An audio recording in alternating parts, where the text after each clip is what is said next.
Mtazamaji wa TVC 247, natumai Jumatatu imekuendea vyema hii leo. Karibu ndani ya TVC 247 tukuhabarisha yaliyojiri hii leo. Mimi ni Martin Base. Nami ni Pauline Atelo, lakini wacha tuanze kwa vidokezo. Wanafunzi wa mwaka wa 3 katika chuo kikuu cha Moi afariki dunia baada ya kuzama majini.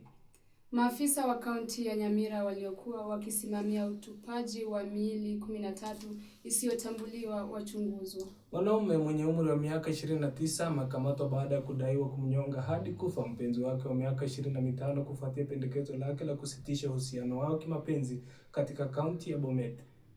Gavana wa Matangi amekutana na Cynthia Njeri mwenye umri wa miaka 17 ambaye anatekeleza changamoto ya kukumbatia mti kwa saa 168 nje ya ofisi za kaunti ya Kiambu akitetea haki za kizazi cha Gen Z.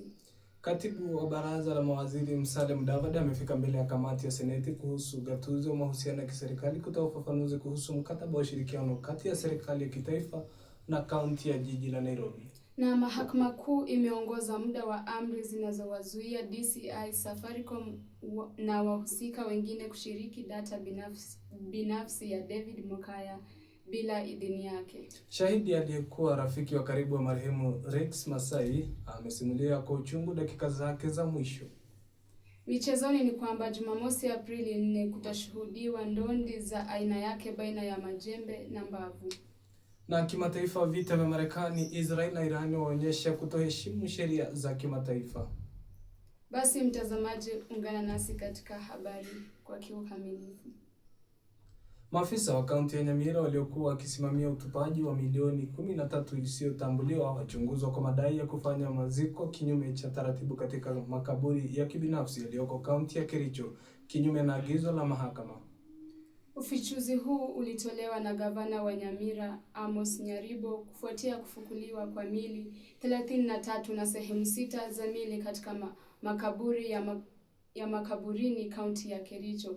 Akizungumza na wanahabari mjini Nyamira, Nyaribo alisisitiza kuwa serikali ya kaunti ilifuata taratibu zote za kisheria katika kushughulikia utupaji wa mili hiyo 13, ikiwa ni pamoja na kupata amri ya mahakama iliyoruhusu maziko hayo.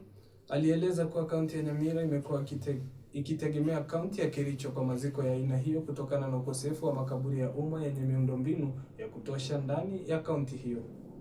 Hata hivyo, gavana alisema mgawanyiko uliotokea pale maafisa walioteuliwa kusimamia maziko waliposhindwa kuwasilisha ada zinazohitajika kwa kaunti ya Kericho, ambapo lingerahisisha maziko kufanyika katika makaburi ya umma yaliyoteuliwa.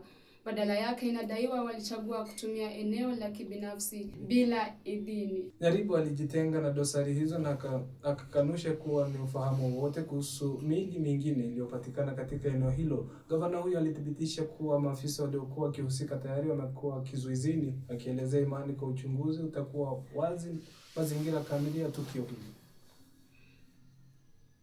Uchunguzi wa kitabibu kwa mabaki yote yaliyofukuliwa umepangwa kufanyika kama sehemu ya uchunguzi unaoongozwa na maafisa wa mauaji kutoka idara ya upelelezi wa jinai DCI.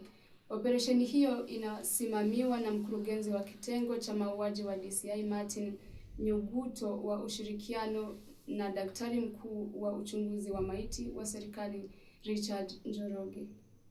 Kwingineko, shahidi aliyekuwa rafiki wa karibu wa marehemu Rex Masai amesimulia kwa uchungu dakika za mwisho za maisha yake wakati wa uchunguzi wa kifo chake alipoanza tena mahakama. George Nikasi alieleza kuwa siku hiyo alianza kwa siku ya kawaida. Alikuwa ametoka kazini akielekea nyumbani alipokutana na Rex akiwa amefanya usafi. Baadaye waliamua kuelekea katika jiji kutoka eneo la High Rise, wakijiunga na vijana wengine waliokuwa wamekusanyika kupinga mswada wa fedha. Kwa mjibu wake, hawakuwa mstari wa mbele wa maandamano bali walibaki nyuma wakitazama tu, huku Rex akirekodiwa matukio kwa siku yake. Hata hivyo, hali ilibadilika ghafla polisi walipoanza kutawanya waandamanaji kwa mabofu ya machozi. Watu walianza kukimbia huku na kule na muda mfupi baadaye milio ya risasi ikasikika. George alikumbuka maneno ya mwisho ya Rex kabla ya mambo kuharibika. Rex alimuuliza watafanyaje wakipotezeana watafanyaje wakipotezana, naye akamwambia kila mmoja ajaribu kurudi nyumbani salama. Dakika chache baadaye alimuona Rex akichechemea. Alipokaribia kumuuliza kulikoni, Rex alimwambia anahisi amepigwa risasi. Licha ya hali hiyo, alijaribu kuendelea kutembea ili kujinusuru, lakini hali ikazidi kuwa mbaya. George alieleza kuwa rafiki yake alianza kudhoofika na kushindwa kusimama. Wakati mmoja alimuonyesha jeraha lake mguuni lililokuwa likivuja damu nyingi. Kwa msaada wa mtu mwingine aliyekuwa karibu, walijaribu kumsaidia na hata kuwaomba polisi msaada. Watu wengine walijiunga nao na wakambeba Rex hadi hospitali ya karibu.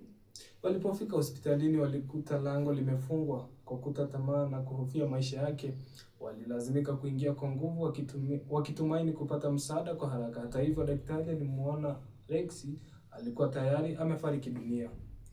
George aliongeza kuwa tayari alikuwa amewapigia simu familia na marafiki wa Rex kabla ya polisi kufika na kupanga kuchukua mwili kupelekwa mochari. Pia alidai kuwa aliona maafisa mbalimbali wakiwa na silaha, baadhi wakiwa wamevalia sare na wengine wakiwa kiraia. Ni taarifa ya kusikitisha, lakini tunatumai familia yake itapata haki. Na tukisonga mbele ni kwamba rapa wa Kenya Steve Simple Boy aliyezaliwa Stephen Otieno Adera amefichua ukweli mchungu wa kushangaza kuhusu kuachana kwake hivi karibuni na mpenzi wake Brenda, ambaye wana mtoto pamoja. Ufichuzi huu wenye hisia kali ulitolewa wakati wa mahojiano kwenye mitandao ya YouTube, ambapo alieleza kuwa wazi mazingira yaliyosababisha kuvunjika kwa uhusiano wao na hali halisi ya maisha yake ya kimapenzi. Steven anayependwa na wengi katika muziki wa Kenya na anayejulikana kwa nyimbo zenye ujumbe wa kijamii kama Mihadarati, kwa muda mrefu ameonekana kama msanii mnyenyekevu na mwenye msimamo anayezungumzia changamoto na matarajio ya watu wa kawaida. Hata hivyo, katika wiki za hivi karibuni, taswira hiyo imeyumba, huku mashabiki wakikabiliana na maelezo ya maisha ya binafsi yaliyoweza kumweka wazi hadharani.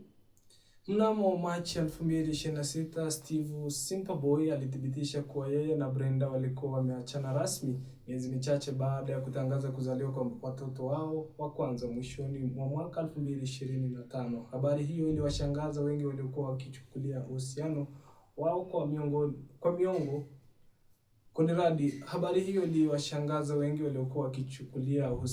kwa miongoni mwa ile thabiti na yenye maadili katika tasnia ya burudani nchini. Steven alizungumzia suala hilo katika mahojiano, akibainisha kuwa kwa sasa yeye na Brenda wanajikita katika kulea mtoto wao kwa pamoja na kuhakikisha ustawi wake licha ya kuachana. Tofauti na migogoro mingi ya wapenzi washuhuri ambayo huwa na utata, Steven alitoa maelezo kwa uwazi kuhusu sababu zilizopelekea kuvunjika kwa uhusiano wao. Naam, hayo ni ya dunia.